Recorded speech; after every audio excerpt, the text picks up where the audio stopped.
Hi everyone, Will McBurney here, walking you through a simple Discord server setup for teaching a computer science class. Although this, of course, can extend beyond computer science. Specifically, I teach at the University of Virginia, which I expect is where most people who see this video are going to see it. But this could work really for any online course as really well as a non-online course. I've quite liked some of the benefits of this and may consider doing something like this in the future. But regardless, the key first is you want to use the desktop Discord application. You don't want to use the web browser version. The web browser version tends to run into a lot of trouble when it comes to things like streaming to a server, etc. Uh, so first, over here on the left, you'll see all of your servers set up. Granted, a lot of these I have right now are geared towards gaming, but I have some set up here for teaching. But to create your own server, you can simply hit this plus sign down here. You can then say create a server, and let's just call this temp example server. And we'll say that this is some type of class. That's how I'm going to set it up. But for now, just hit create, and you'll see that you can then invite people to it, but you don't need to right away. You have this temp example server now set up. By default, it creates one text channel and one voice channel. Now, before we start creating channels, let's go ahead and define some roles. So if you have server admin access, and if you created the server, you do, you can right-click on the server and go to server settings and roles. And this is the first thing we're going to want to define because, of course, if we're teaching a class, you're going to have people with different accessibility. Professors and TAs are going to need to be able to do something that students don't need to do. So from there in roles, I'm going to click this plus sign next to roles. And then I'm going to call this, let's say, professor. And you can give this any color. I recommend actually giving a color just to make it easy to see. Of course, take care to make sure that you're a little bit knowledgeable of common color blindness. And so to that end, you want to avoid doing, say, green and red. But usually, I haven't had any concerns when I have done blue for professor. And typically, the lighter shows up better. Most people tend to use a dark theme. From there, we're going to set up some permissions. It's worth displaying this separately. Allow anyone to mention this role. This will let someone say at professor. So if there's multiple professors in the course, rather than pinging every one individually, they can just ping all the professors. This is similar to Slack, by the way the way you ping someone.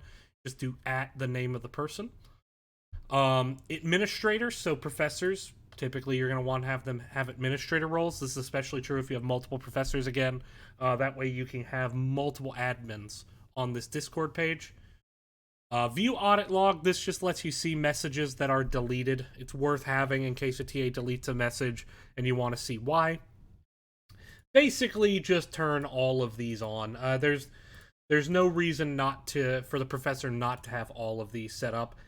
Manage emojis and webhook, you don't need those. Those are for kind of more advanced tools, and I don't know if emojis are really super appropriate for the class, but if you want, you can create your own class emojis.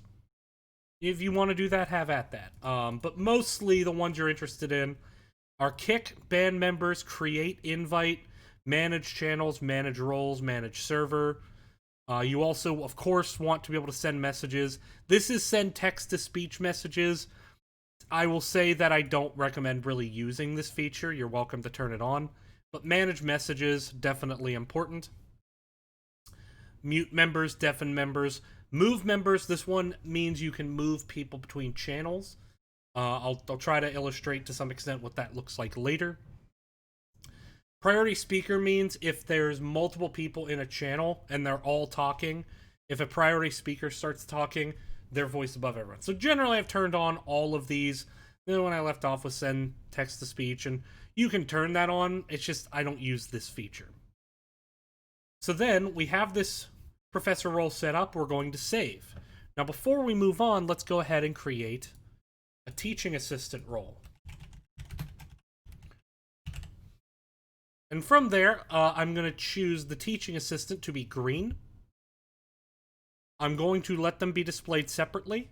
Allow anyone to mention this. This one I leave off because, you know, you're going to have significantly more TAs than professors, so you don't necessarily need all the TAs pinged at one time by anyone. But keep in mind, anyone means including students.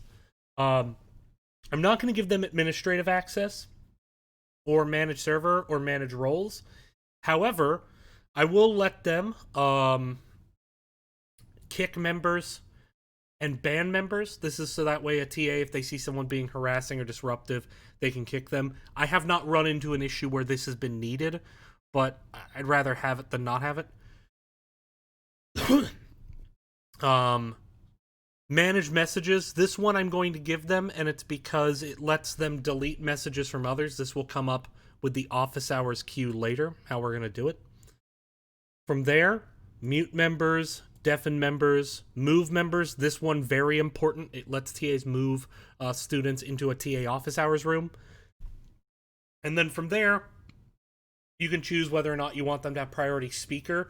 If you're doing TA meetings on Discord, I would actually recommend leaving this off. And it's because if they're priority speaker, they'll be just as loud as the professor.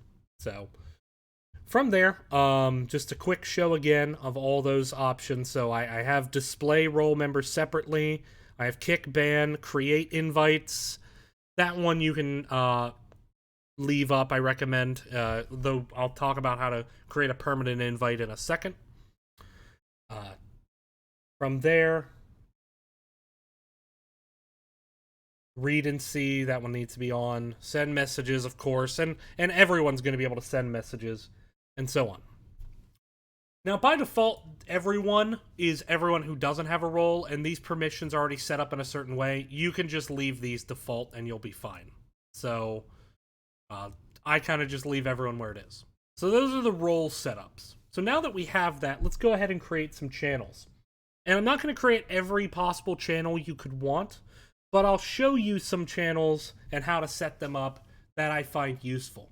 The first thing to recognize is you have categories as well as channels. So, for example, and I'm actually going to delete the categories that are already here. A common channel that I create, or common category I create, is just create category let's do office hours, and this is going to be public. I'm going to create a channel, a text channel called schedule, and then in this I might post something like office hours schedule, Monday 3 to 6 p.m. Eastern, and of course make sure to include time zones given that we are doing remote learning. 2 to 5 p.m. Eastern. Something like that. You can then click on this ... and go to pin message. And up here in the top, this pin will highlight any pinned messages in the channel. Now, to that end, I don't want someone else to be able to come into this channel and post things. So this schedule, I would only want faculty to post, or TAs to say, hey, my office hours today are canceled, or whatever. So what I can do is I can click on Edit Channel, go to Permissions, and I can add first by saying everyone cannot send messages. I am preventing everyone from sending messages in this channel, and I save that change, but then I'm going to add Professor can send messages, and TA can send messages. So what I've done is I've added, first, everyone is kind of the catch-all. By default, everyone cannot send messages. This means students can't post in that schedule channel. From there, I save the changes. I'm now going to create another channel. Let's call this office hours queue. And for now, notice that I'm making text channels. From there, the idea of office hours queue, and I'll just show you how it looked for me this summer. In this summer, I had students would post in the office hours queue. They would say something like, hey, I need help with such and such. They would just post in this channel. From there, if a student were actually, or if a TA were there and the TA helped the student, they would delete the student's message just to say, hey, I'm on this case. So from there, the idea is students can post in this and it forms a nice little queue. Since messages are posted from oldest to most recent. So we want anyone to be able to post here. So I'm just simply going to leave this channel as is. Now I might leave some message saying something like, you know, please post here if you need help. TAs will help students in the order of their posting.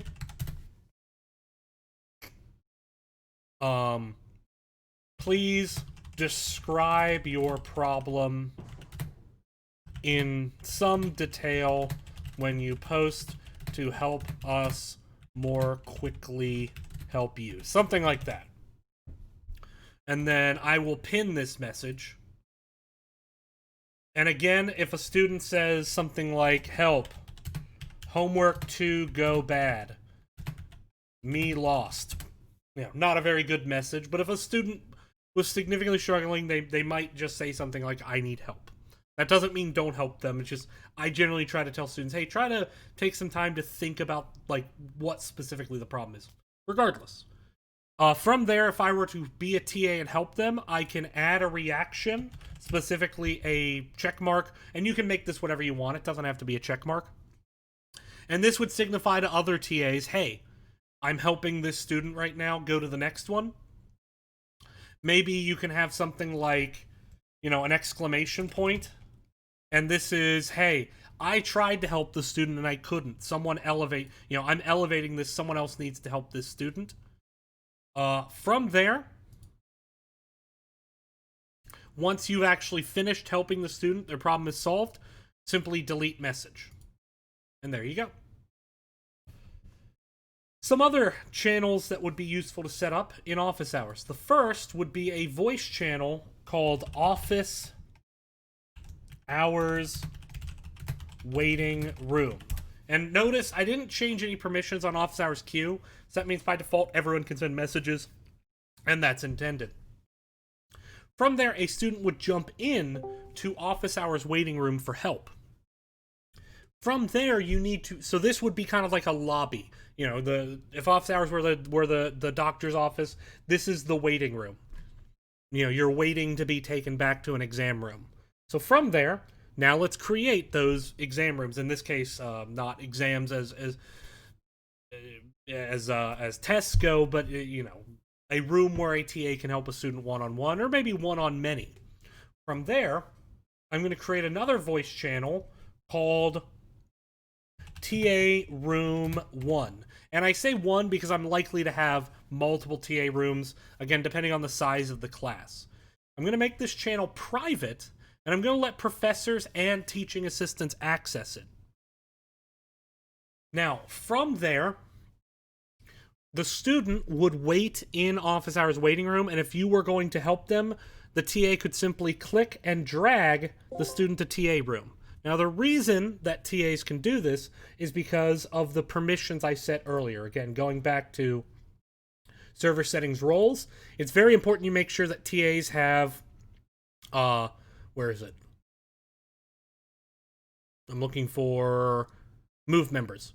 This is what TAs are going to need in order to move students in. So, the student, their workflow is, I need help. I'm going to post in office hours queue. Something like that. The student then needs to jump into the office hours waiting room, which they will be able to join. The student will not be able to move themselves to TA room 1. Only the TA can move them there. But that's so that way a student doesn't interrupt another TA helping another student. They're not, you know, you wouldn't want a student walking up to a TA who's already helping a student and interrupting them And so that's the permission setup. And from there, you can actually just duplicate this room. So I can go right click on TA room 1, clone channel, make TA room 2, clone channel, TA room 3, clone channel, TA room 4, etc. As many as you need. And this is generally my office hour setup. I also like to create a separate professor room. This is just that way TAs can't interrupt the professor if they're talking with someone. So create channel, make it a voice channel, professor room. I'm going to make that private and only give access to professors. Keep in mind that while the channel is private, students can see A, that the channel exists, and B, who is in the channel. They simply can't join it. But again, tell students they have to be in the waiting room. If they're not in the waiting room, you won't be able to move them into a TA or professor room. So tell them if they jump into office hours queue, jump in and make sure they're in that waiting room. Some other channels that are worth creating. Things like rules. And this is where you're going to want to put your general statement like, obviously no hate speech or offensive text or imagery, no posting homework solutions, whatever rules you want for this Discord, I recommend creating that. From there, you might want to create a category like staff, and this would be just for you and the TAs, so I can make this category private. Let me actually, real quick, I'm going to delete this and remake it just to show you the best way to do that. Create channel staff. I'm going to make this private for professors and teaching assistants. And maybe there I have a voice channel, like staff meeting. Maybe I have something like, so for large classes where you have a lot of TAs, you may need office hours switching. So office hours switching, etc. Now, because I made the category private for professor and TA, these subcategories are going to inherit that. So that is to say, office hours switching is only going to be visible to TAs and professors because I made the category staff only visible to them. If you're ever in doubt, you can simply right-click, go to Edit Channel Permissions, and you'll see that it's set up in this way.